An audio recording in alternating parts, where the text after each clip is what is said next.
Hello everyone, myself Manoj Sunania. I welcome you in my online YouTube English classes. In today's class, we are going to discuss something about interrogative sentence. So first of all, let's discuss what is an interrogative sentence. So what is written here? A sentence which is used to ask a question is called an interrogative sentence. मतलब वह sentence जिसका use प्रश्न पूछने के लिए किया जाता है इंट्रोगेटिव सेंटेंस कहलाता है. And generally there are two kinds of interrogative sentences. सामान्य रूप से यदि हम प्रश्नवाचक वाक्य की बात करें तो दो प्रकार के प्रश्नवाचक वाक्य होते हैं. नंबर 1 क्या लिखा है? Those which can be answered in yes और नो वी फाइंड क्या in the beginning of Hindi sentence.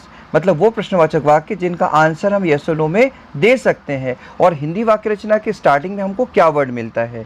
तो इनकी रचना, वाक्य रचना आप कैसे बनाएंगे? सबसे पहले आपको हेल्पिंग वर्ब यूज़ करनी है, सहायक क्रिया. उसके बाद आपको सब्जेक्ट कर्ता लगाना है, कर्ता के बाद आपको मुख्य क्रिया लगाना है, मेन वर्ब लगाना है, फिर आपको ऑब्जेक्ट कर्म लगाना है, कर्म के बाद अदर वर्ड्स जो एडवर्ब्स होते हैं वो लगाने हैं.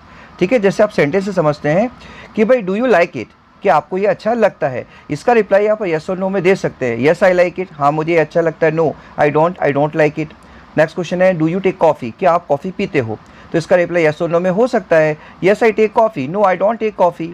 Are you going to Bhopal today, क्या आप आज भोपाल जा रहे हो? इसका रिप्लाई भी यस और नो में हो सकता है. Yes I am going to Bhopal today, no I am not going to Bhopal today. तो ये हो गया आपको भाई पहले प्रकार का प्रश्नवाचक वाक्य, मतलब वो प्रश्नवाचक वाक्य जिसका आंसर यस और नो में दिया जा सकता है, पहले प्रकार के प्रश्नवाचक वाक्य कहलाते हैं. ठीक है ना. जनरली हिंदी में हमको क्या वर्ड स्टार्टिंग में मिलता है. अब सेकंड क्या लिखा हुआ है? Those which can't be answered in yes और नो वी फाइंड क्या, क्यों, कब, कहाँ, कैसे etcetera question word in between a Hindi sentence. मतलब दूसरे प्रकार के प्रश्नवाचक वाक्य वो होंगे जिनकी हिंदी वाक्य रचना के बीच में क्या, क्यों, कब, कहाँ, कैसे आदि क्वेश्चन वर्ड मिलते हैं और ऐसे प्रश्नों का उत्तर हम यस और नो में नहीं दे सकते. देखिएगा, सेंटेंस से समझते हैं. What are you doing now, अभी आप क्या कर रहे हो? ठीक है. Are you going to college, yes I am going, no I am not going. But इसका आंसर यस और नो में है. लेकिन what are you doing now, इसका आंसर आप yes I am doing now, no I am not doing now, इसका answer आप इस प्रकार से नहीं दे सकते क्योंकि ये सेकेंड टाइप इंट्रोगेटिव सेंटेंस है. अगला सेंटेंस क्या लिखा है? वेयर आर दे गोइंग, वे लोग कहाँ जा रहे हैं? Are they going to college, क्या वे कॉलेज जा रहे हैं? Yes they are going, no they are not going. But where are they going, वो लोग कहाँ जा रहे हैं, इसका आंसर हम यस और नो में नहीं दे सकते. तो ये हो गया आपका second type interrogative sentence. So let us study some sentences with the help of question word what. ठीक है, ये दूसरे प्रकार के प्रश्नवाचक वाक्य हैं. तो देखिएगा, पहला, तुम्हें क्या अच्छा लगता है, इसको इंग्लिश में आप बोलेंगे what do you like. What do you like, उसे क्या अच्छा लगता है? What does he like, what does he like. तुम्हें क्या अच्छा लगा, what did you like. Simple past tense, what did you like. वह मेरे पीछे मेरे बारे में क्या कहता है? What does he say about me behind my back, what does he say about me behind my back. तुम क्या कर रहे हो? What are you doing. तुम क्या कह रहे हो? What are you saying. यह कुर्सी यहाँ क्या कर रही है? What is this chair doing here.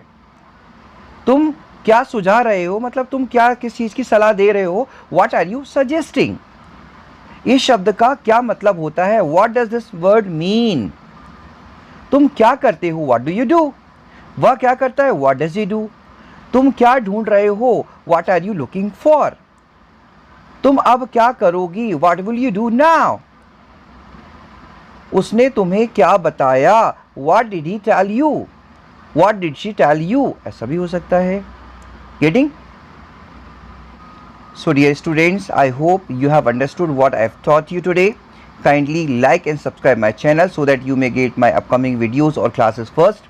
See you in the next class. Till then, bye. Take care.